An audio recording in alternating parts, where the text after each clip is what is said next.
নমস্কার বন্ধুরা, আশা করি আপনারা সবাই ভালো আছেন। আমরা সবাই ভালো আছি। তো বন্ধুরা দেখতে পাচ্ছেন এখানে ৩টে কাঁচা কলা আর ২টো আলু আমি নিয়েছি। তো এগুলো আমি ভাতের মধ্যে সিদ্ধ দিয়ে দিব। তো আজকে নতুনভাবে আমি একটা কাঁচা কলার পকোড়া বানাচ্ছি।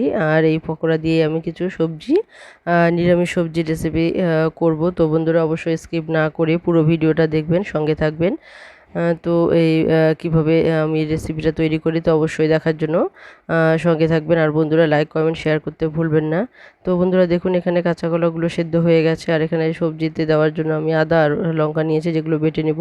তো কাঁচা কলাগুলোকে খোসা ছাড়িয়ে নিয়েছি। তো বন্ধুরা দেখুন কতটা সুন্দর একদম ধপধপে হয়েছে কাঁচা কলাগুলো, যেহেতু সেদ্ধ খোসা সহ করেছি। তো এগুলো কিন্তু কালো হয়নি। তো এগুলো দিয়ে কিন্তু একটা পকোড়া তৈরি হবে। আর এখানে সবজিগুলো আমি নিয়েছি, তো দেখতে পাচ্ছেন এখানে মিষ্টি কুমড়ো, তারপর হচ্ছে গিয়ে আলু, চিচিঙ্গা, ঝিঙা, পেঁপে, কাঁকরোল, এগুলো সব কিছু একসঙ্গে মিশিয়ে একটা সবজি তৈরি হবে, নিরামিষ সবজি। তো দেখতে পাচ্ছেন এখানে সবজিগুলোকে আমি কেটে নিয়েছি সুন্দরভাবে। এখানে ছোট ছোট পিস করে কেটে নেওয়া আছে সবজিগুলো। তো এই সবজিগুলো দিয়ে কিন্তু পকোড়া রেসিপিটা তৈরি হবে। তো বন্ধুরা অবশ্যই সঙ্গে থেকে পুরো ভিডিওটা দেখবেন। তো দেখুন এখানে আমি সোমবারে দিয়ে দিলাম কাঁচা লঙ্কা আর কিছু শুকনো লঙ্কা, আর ফোড়নে দিয়ে দিলাম। তো এখানে পাঁচফোড়ন, কাঁচা লঙ্কা, শুকনো লঙ্কা সম্বারে দিয়ে আমি যে সবজিগুলো কেটে রেখেছি, তো পরিষ্কার করে ধুয়ে রেখে দিয়েছি আমি জল ঝরিয়ে। তো এগুলো আমি দিয়ে দিলাম। তো এগুলো এখন আমি লবণ দিয়ে দিব স্বাদ মতো। আর লবণ দেওয়ার পর এটা আমি ঢেকে দিব। ঢেকে দিয়ে পুরোটাই সেদ্ধ করে নেব। তো বন্ধুরা অবশ্যই সঙ্গে থেকে দেখবেন, একটা নতুনভাবে কিন্তু এই রেসিপিটা তৈরি হতে যাচ্ছে। তো স্কিপ না করে পুরো ভিডিওটা দেখবেন। পুরনো বন্ধুরা যেভাবে সবসময় পাশে আছেন সেভাবে পাশে থাকবেন সবসময়। লাইক কমেন্ট করতে ভুলবেন না। আর নতুন বন্ধুরা যারা দেখছেন তারা অবশ্যই সাবস্ক্রাইব করতে ভুলবেন না। লাইক কমেন্ট শেয়ার করার সঙ্গে সঙ্গে সাবস্ক্রাইব করে বেল আইকনটিকে ক্লিক করে রাখবেন, তাহলে যে কোনো নতুন ভিডিও আসা মাত্রই আপনাদের কাছে পৌঁছে যাবে। তো বন্ধুরা দেখুন এখানে যে কলা আর আলুটা ছিল সেটা আমি সামান্য পরিমাণ তেল দিয়ে কলা আলুটাকে একটু ভেজে নিয়েছিলাম, সেটা স্কিপ করে গেছে।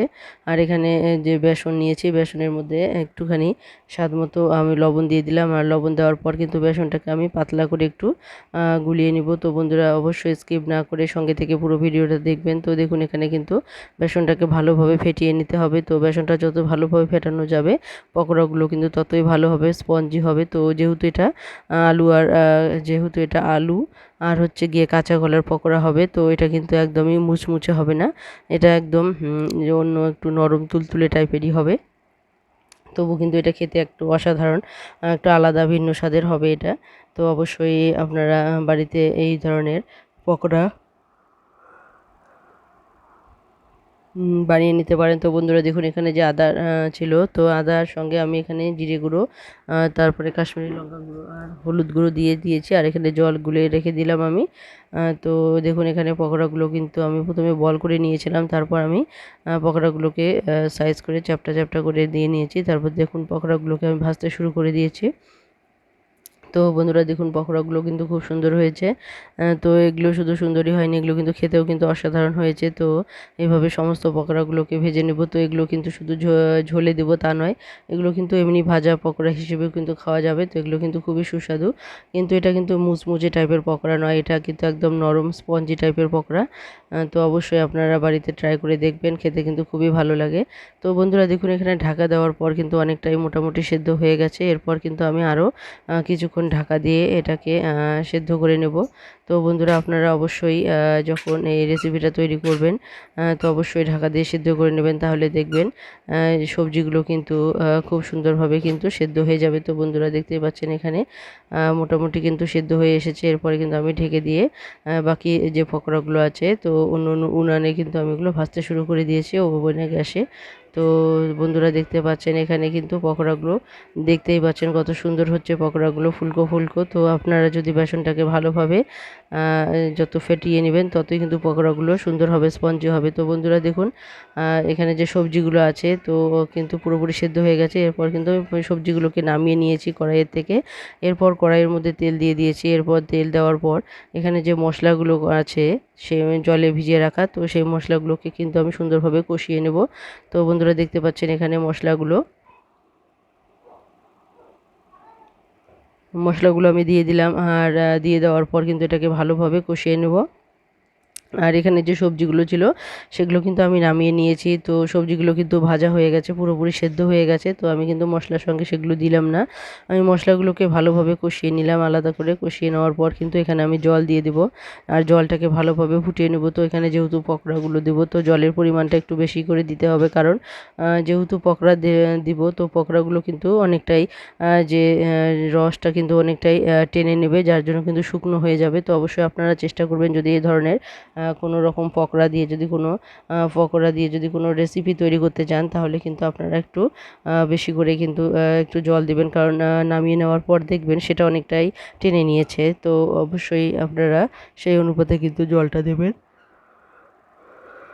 তো বন্ধুরা দেখুন, এখানে কিন্তু টকবক করে ফুটে উঠেছে, যে আমি মশলাটা কষানোর পর জল দিয়েছিলাম, সেই জলটা কিন্তু একদম টকবক করে ফুটে উঠেছে, অনেকটাই জাল হয়ে গেছে। তো এখন আমি কিন্তু আমার যে সেদ্ধ করা সবজি, ভাজা করা সবজিগুলো আছে, তো সেই সবজিগুলো কিন্তু এখন আমি দিয়ে দিলাম। তো আমি সবজিগুলোকে কিন্তু ভাজা করে নিয়েছি, তো হলুদ দেয়নি জন্য এরকম লাগছে। তো এগুলো কিন্তু একদম পুরোপুরি ভাজা, তো দেখতেই পাচ্ছেন। তো এখন আমি এই যে মশলাগুলো যে কষিয়ে নিয়েছি সেখানে দিয়ে দিলাম, আর এখানে যে পকোড়াগুলো সেগুলো কিন্তু পুরোপুরি ভাজা হয়ে গেছে, দেখতে পাচ্ছেন। তো পকোড়াগুলো কিন্তু এখানে খুব সুন্দর হয়েছে। তো এখানে কালারটা বুঝতে পারছেন, এরকম দেখাচ্ছে, দেখতেই পাচ্ছেন পকোড়ার কালারগুলো কিন্তু সুন্দর হয়েছে। তো এখানে কিন্তু এই যে ঝোলের জল দেখতে পাচ্ছেন, এখানে সবজিগুলোর এখানে কিন্তু পকোড়াগুলো দিয়ে দিলাম। তো এগুলো কিন্তু দেওয়ার পর কিন্তু অনেকটাই যে রস আছে সেটা কিন্তু টেনে নেবে। তো এখানে কিন্তু বেশিক্ষণ আর জাল দেওয়া যাবে না। তো এই পকোড়াগুলো এমনিতেই কিন্তু নরম স্পঞ্জি, তো এগুলো কিন্তু দেওয়ার পর আমি একটুখানি গরম মশলা দিয়ে কিন্তু নামিয়ে নেব। তো এখানে কিন্তু গরম মশলাটা দিয়ে তারপর নামিয়ে নিতে হবে। তো দেখুন, এখানে কিন্তু অন্য দিকে কড়াইয়ের মধ্যে কিন্তু এখনও পকোড়া তৈরি হচ্ছে, কারণ সমস্ত পকোড়াগুলো কিন্তু আমি এখানে ঝোলে দিব না, কিছুটা পকোড়া আমি পকোড়া হিসেবে খাওয়ার জন্য রেখে দিচ্ছি। তো এগুলো এখানে আমি গরম মশলা দিয়ে দিলাম। তো এই গরম মশলাটা কিন্তু গোটা গরম মশলা, বাড়িতেই ভেজে গুঁড়ো করে বানানো। তো দেখতেই পাচ্ছেন, এই গরম মশলাটার কিন্তু ঘ্রাণ একটা আলাদা রকমেরই হয়। তো দেখুন, এখানে কিন্তু বেশি নাড়াচাড়া করা যাবে না, খুব আলতোভাবে এটাকে নেড়ে নামিয়ে নিতে হবে। তো এটাকে বেশি নাড়াবেন না, যখন আপনারা এরকম পকোড়া দিয়ে কোনো রেসিপি তৈরি করবেন, তখন শুধু পকোড়া দেওয়ার পর কিন্তু একটু আলতোভাবে নাড়িয়ে নিয়ে এটাকে নামিয়ে নেবেন। তো বন্ধুরা দেখুন, এখানে কিন্তু অনেকটা রসালো আছে। তো এখন আমি নামিয়ে নিব, কারণ এটা নামানোর পর কিন্তু অনেকটাই রস টেনে নেবে, তখন কিন্তু আর এতটা পরিমাণ রস থাকবে না। তো বন্ধুরা, এই রেসিপিটা আপনাদের কেমন লাগলো অবশ্যই কমেন্টে জানাতে ভুলবেন না।